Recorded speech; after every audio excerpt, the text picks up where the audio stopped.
This is one of the most stunning breaches of military intelligence I have read about in a very, very long time.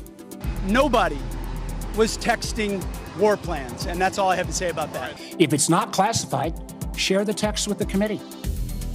I don't know anything about it. You're telling me about it for the first time. Give him a pass. The guy just started.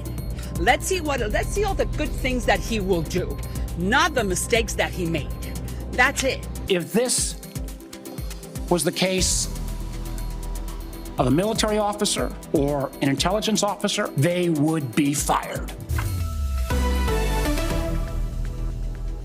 I'm Phil Gale. Welcome to The Day. Donald Trump has played down the embarrassing leak of top security officials that shared classified war plans with a journalist.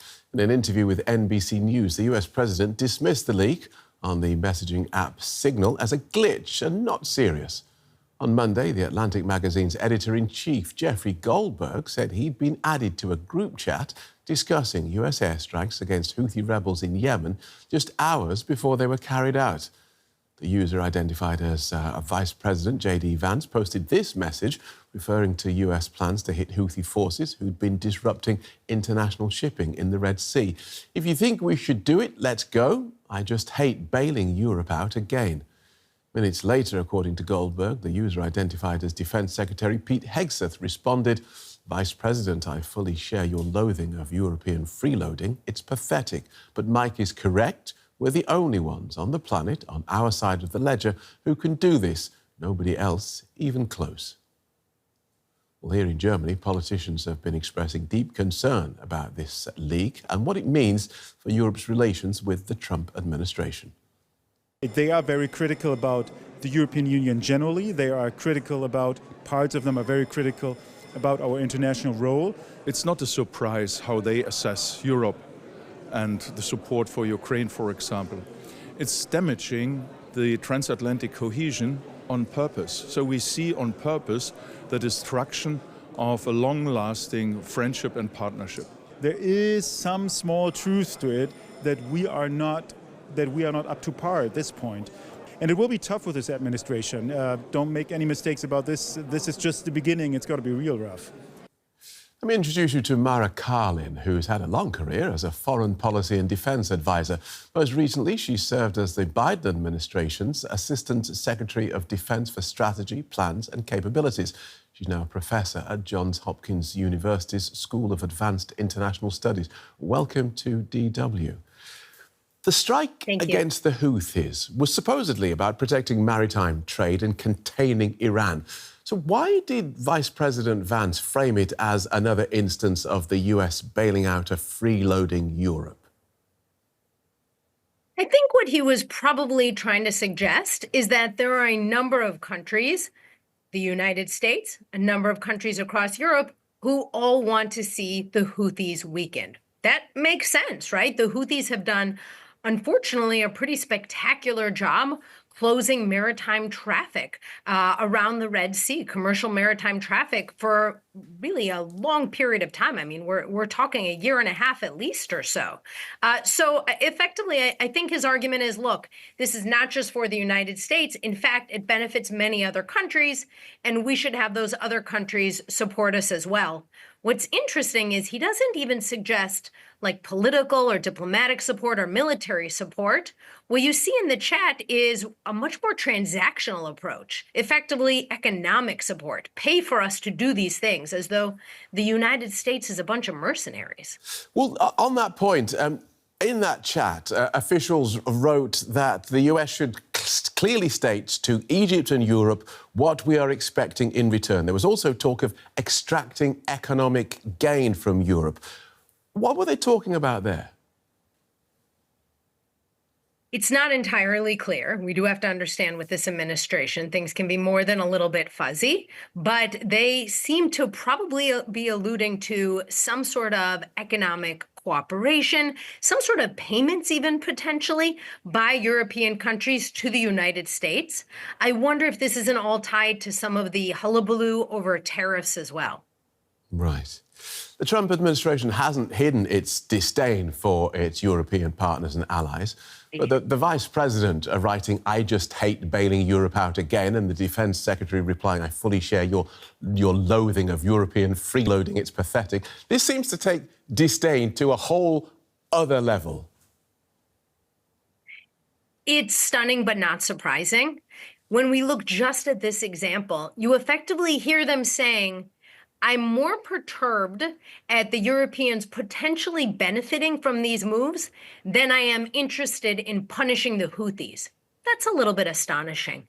But if we step back, if we look at the events over the last few weeks, whether it's the vice president's speech at the Munich Security Conference endorsing far-right parties in Europe, whether it's the just terrible meeting with Zelensky, and even in a policy sense, when we look at all of these discussions with the Russians, discussions about Ukraine, excluding the Ukrainians, excluding the Europeans on the whole, again, this should be shocking, but not terribly surprising.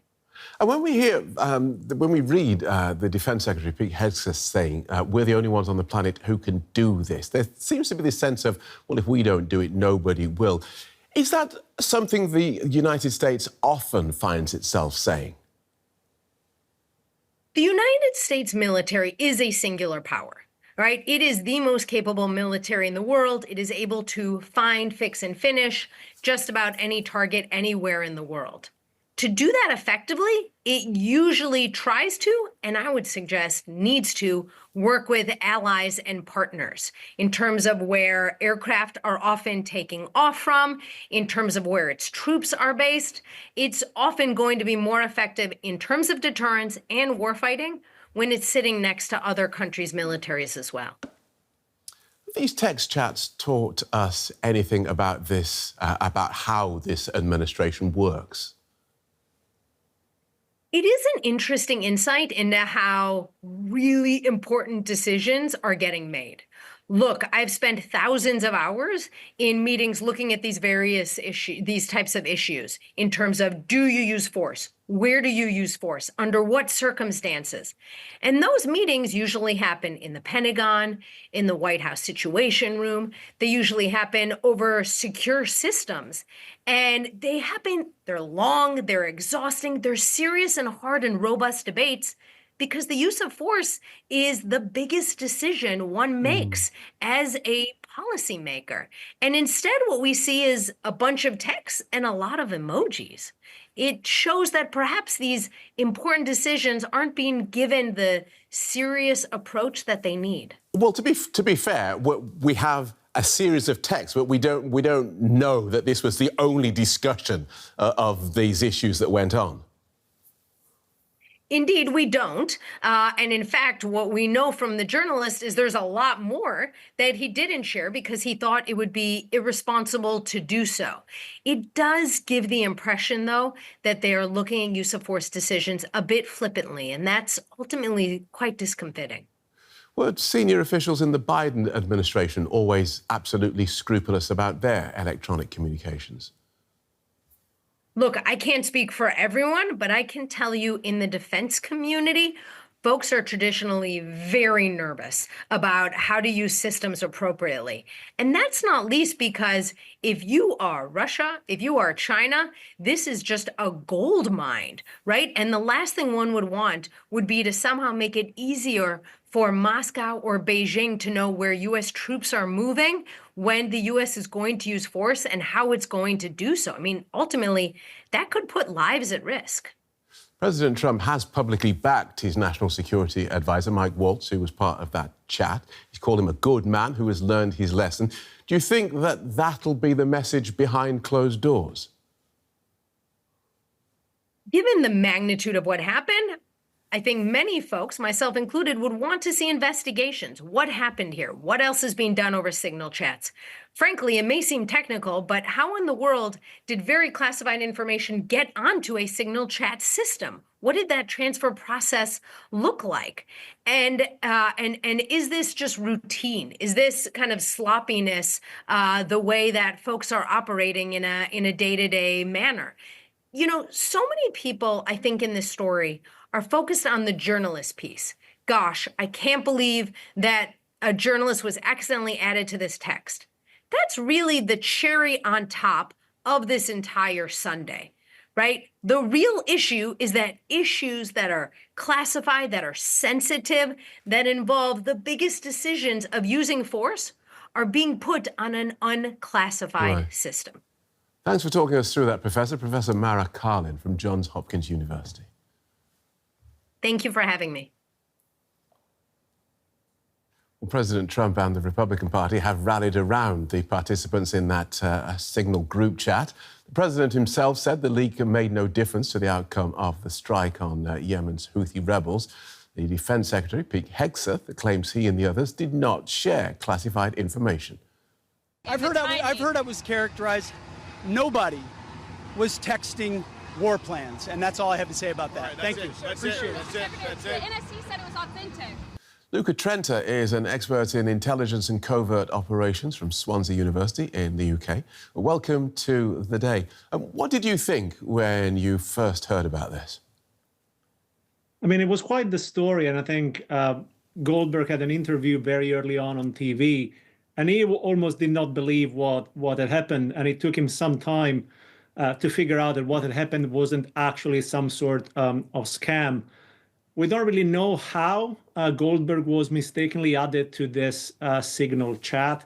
According to President Trump, apparently he was a staffer of National Security Advisor Michael Waltz. But even if he was a staffer, one has to assume that it was Michael Waltz typing in the chat in the following days. So it's really quite the story. And the Trump administration's been playing this down, with Defence Secretary Hegseth claiming that no war plans were shared in this chat. President Trump himself describing it as a glitch and not serious. To us non-experts, this actually does sound serious and much more than a glitch. What's your take? But it is serious, and to my mind, it's a very risky game that members of the administration are playing, especially Director of National Intelligence Tulsi Gabbard telling Congress that no classified information was shared on this channel, because they almost seem to be challenging Jeffrey Goldberg to actually release the material that so far he has not released, because he has some national security concerns, and he has repeatedly stated that he will not release this information. But this is certainly a big deal. It is a major breach of security, a major breach of protocol. Is quite obvious that the administration and its allies in Congress will try to play it down, but it shouldn't be seen as just a minor glitch or a minor mistake. So, OK, a breach of security, a breach of protocol. Were any laws broken? Well, if they weren't, we are very close to it. One could think at 2, if not 3, really federal laws. One would be the Espionage Act, which of course prohibits the revealing of top secret and classified information, for example, to journalists. And one could think that Michael Waltz, National Security Advisor, could be in breach of the Espionage Act for his invite to Jeffrey Goldberg and for the sharing of information on this chat. There is Title 44 of the US Code, which does establish that if sort of unconventional, unprotected system of communications are used, the information should still be recorded as national records within 20 days. And it is unlikely that this will be recorded, especially if this had not been discovered, that it would have been recorded. And then in a precedent we saw already in the first Trump administration, there is a potential of violating the Presidential Records Act, which of course establishes that national security records should be properly stored, classified, and maintained. You might recall that in the first Trump administration, national security documents were found at his residence at Mar-a-Lago. Right. One of the reasons people use the Signal app, and I'm guessing this is why these use it as well, is that it is supposed to be secure. How secure is this app? I mean, it is more secure than other messaging apps. Its level of encryption is good. It is an open source app, and sort of people can identify bugs and so on. But we know that already in the past and in the recent month, some state-sponsored actor had tried to hack it. And more importantly, even the Pentagon own regulations prohibit the use of this type of app and chatting apps for classified communication. There are different procedures for the sharing or the discussion of this sort of things. So expand on that for us, if you would. How are these sorts of communications supposed to be conducted? Well, generally, they would be conducted, first of all, in person, in what are called sensitive compartmentalized information facilities, sometimes abbreviated to SCIF. These are secure rooms, secure facilities in which personal devices and personal phones are not allowed precisely for security reasons. Or alternatively, they would happen in secure forms of intranet. The Pentagon has one called, I think, Joint Worldwide Intelligence Communication System for high-level secret information. And the State Department and the Pentagon also have another internal network for communication. But this type of information, especially if we're thinking about war plans, should definitely not be used or divulged in a publicly accessible app. I suppose it just goes to show that it doesn't matter how secure and sophisticated your security systems are. It's often us, the users, who prove to be the weakest link in the security chain.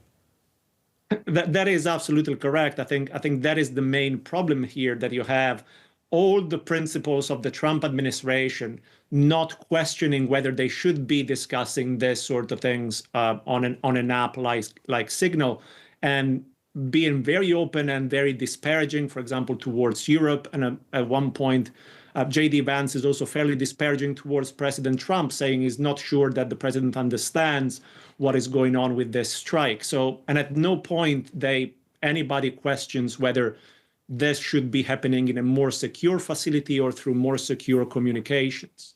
All right, thanks for talking us through that. Intelligence expert Luca Trenta from Swansea University. Thank you so much.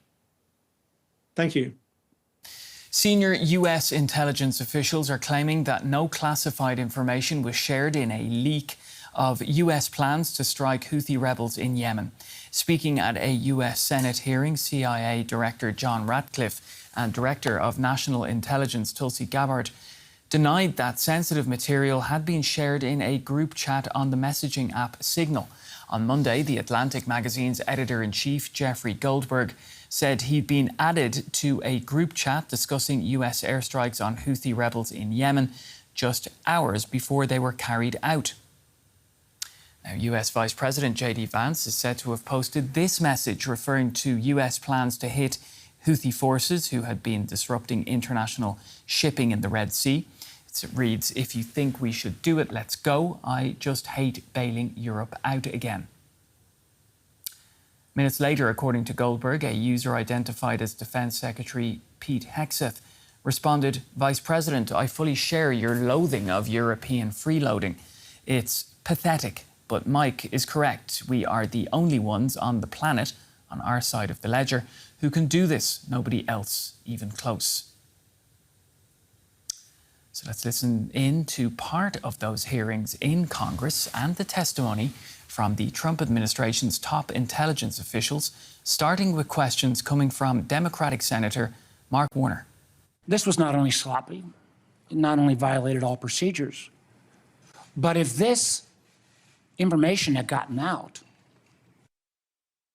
American lives could have been lost. The Houthis had this information, could reposition their defensive systems. So I want to get a little more information about this. Director Gabbard, did you participate in the group chat with Secretary of Defense and other Trump senior officials discussing the Yemen war plans? Senator, I don't want to get into the specifics. Ma'am, were you on? You're not going to be willing to address it. So you're not, are you denying? Matt, will you answer my question, ma'am? You were not TG on this group chat? I'm not going to get into the specifics. So you refuse to acknowledge whether you were on this group chat? Senator, I'm not going to get into the specifics. Why are you going to get into the specifics? Is it because it's all classified? Because this is currently under review by the National Security Council. Because it's all classified? If it's not classified, share the text now. As the White House previously stated, is it classified or non-classified information on this text? I can confirm. Director Radcliffe, were you on the group chat? Senator, I was on a Signal messaging group. So you were the John Ratcliffe on that chat? I was. Thank you. Thank you. DW correspondent Benjamin Alvarez-Gruber in Washington, D.C. has been following the political reactions to this leak. It was the topic that dominated the annual Senate Intelligence Committee hearing on worldwide threats to U.S. security. Lawmakers from both sides grilled Director of National Intelligence Tulsi Gabbard and CIA Director John Ratcliffe, both of whom were part of the Signal group, discussing the upcoming military strikes in Yemen. The revelations on Monday drew outrage and disbelief among several national security experts and prompted Democrats and some of President Donald Trump's fellow Republicans to call for an investigation of what they called a major security breach. While President Trump, among other officials of his administration, downplayed the seriousness of the situation and expressed support for his national security advisor, Mike Waltz, Democrats are demanding action to be taken, calling for officials on the chat to lose the security clearances or resign. Some Democrats are also pointing out the hypocrisy of those, some of who are also part of the current Trump administration, who strongly criticized then Democratic presidential nominee Hillary Clinton for using a private email server for official public communication and are now silent or downplaying this. Clinton also reacted to the story, writing on X, and I quote, "You have got to be kidding me." So how bad could things have got from an unsecure threat like this? Former Navy pilot and Senator Mark Kelly, who sits on the US Intelligence Committee, played out the worst-case scenario. One of the folks on that signal chain was in Russia at the time. What was he doing with his device? Where was he? Did he have his phone with Signal on it in a Russian building? If that information was compromised, got to the Russians, could have been shared with the Iranians, who obviously would have very quickly shared it with the Houthis. Those pilots coming off the aircraft carrier, the Houthis could have known ahead of time when they're launching, what the target is, what weapons they're carrying, maybe even have an idea of what defensive systems were part of that package. So should Mike Waltz resign? Could have put them significantly at risk, could have had airplanes shot down. I mean, right now we might be talking about possibility of POWs in Yemen, right? So it is careless, it is reckless. There should be an investigation, and folks need to be held accountable for this level of incompetence. All right, well, let's stay in the United States and cross now to Bethesda in Maryland, where Professor Jason Barron at the University of Maryland is standing by. He's also a former Director of Litigation at the US National Archives and Records Administration. Great to have you on DW News. So, first and foremost, are top US security officials allowed to use Signal in the way they did in this case to plan military strikes? It's pretty clear that the rules say that Signal and other forms of electronic communication, electronic messaging like Signal, are not to be used for classified communications. We heard earlier today at a congressional hearing that from high-level officials that they did not consider that the conversation in question contained classified information. So I'm not here to dispute that, but I think everyone would understand that whether or not these communications are classified, they were highly sensitive. And in the usual course, one would use governmental networks rather than Signal to communicate about these kind of matters. Yeah, I think that's what appears to have shocked many people. So did they break US law by doing so then? So assuming that the testimony today carries forth that these were not classified communications, then we can put aside any kind of questions about breaking US law or the Espionage Act or anything else. And so I will leave that to others to decide when all of the facts come out. Right. Now, security is not the only factor in this story. Preservation of records is another. What are the requirements for record keeping in US government communications and why are they preserved? So this is an important part of the story for those of us who have spent our lives concerned about government record keeping. The relevant records laws in the US require that if you're using an electronic messaging system that is not an official system, that you need to ensure the preservation of those messages about government business get forwarded or copied or archived in some automated way to a governmental system. So there is a question in the air whether or not these messages have been preserved properly under the relevant records laws. Right. So what are the consequences for failing to preserve communications about government business? Well, the record-keeping laws themselves do not contain criminal penalties. The law says that intentional violations of these requirements to preserve electronic messages could result in some kind of disciplinary action. But I must say that it is a rare circumstance for findings by agencies. This may be an exceptional case where some kind of disciplinary action could be warranted. I would say, though, that the consequences of this failure to preserve messages, if that's what it ends up being, is something for the American people at large, because we want a government that's accountable. And so records are important. And even in this new age of signal communications, these are records about government business, and they should be preserved for the American people. Right, we're going to have to leave it there. Professor Jason Barron from the University of Maryland, joining us tonight from Bethesda in Maryland. Great to have you on the show. Thank you. Thank you.